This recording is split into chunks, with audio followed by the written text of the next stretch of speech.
Good morning. আজকের সকালটাও একটু প্রকৃতির সাথে শুরু করলাম। তারপরে খেয়েছিলাম দুটো খেজুর, যেটা শরীরের পক্ষে কিন্তু খুবই উপকারী। এই খেজুর কিন্তু তোমাকে সারাদিন অনেকটা এনার্জি দিতে সাহায্য করবে। তো তারপরে মা বানিয়ে দিয়েছিল একটু ব্রেকফাস্টে ডালিয়া, যেটা খুবই হেলদি। তো সারাদিন খেলে কিন্তু এই ডালিয়াটা সত্যি একটা আলাদা লেভেলের এনার্জি পাওয়া যায় এবং হেলদিও। কাজের ভিড়ে নিজেকে ভুলে গেলে চলবে, আয়নার সামনে দাঁড়িয়ে একটু নিজেকে গুছিয়ে নেওয়া, এই ছোট ছোট মুহূর্তগুলো কিন্তু মনে অন্যরকম এক আত্মবিশ্বাস এনে দেয়। তো ঠিক তারপরেই আমি বসে পড়েছিলাম একটু পড়তে। তো মনে হয় যে আমার এই টাইমটাই আমার জন্য বেস্ট। তো তারপরেই আমি মাকে একটু হেল্প করে দিয়েছিলাম, সব রকম একটু সবজি কেটে দিয়েছিলাম আর কি, যাতে মায়েরও একটু হেল্প হয়ে যায় রান্নায়।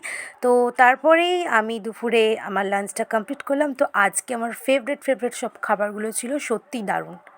দুপুরের লাঞ্চ সেরে যখন ভাবছিলাম দিনটা এভাবেই শান্তিতে কাটবে, ঠিক তখনই প্রকৃতি তার রূপ বদলে নিল। হঠাৎ আসা এই দমকা হাওয়া আর ধুলো ওড়া ঝড় পুরো পরিবেশটাই যেন এক মুহূর্তেই অন্যরকম হয়ে গেল। এই অদ্ভুত সুন্দর সমাপ্তিটা ক্যামেরাবন্দি না করে পারলাম না।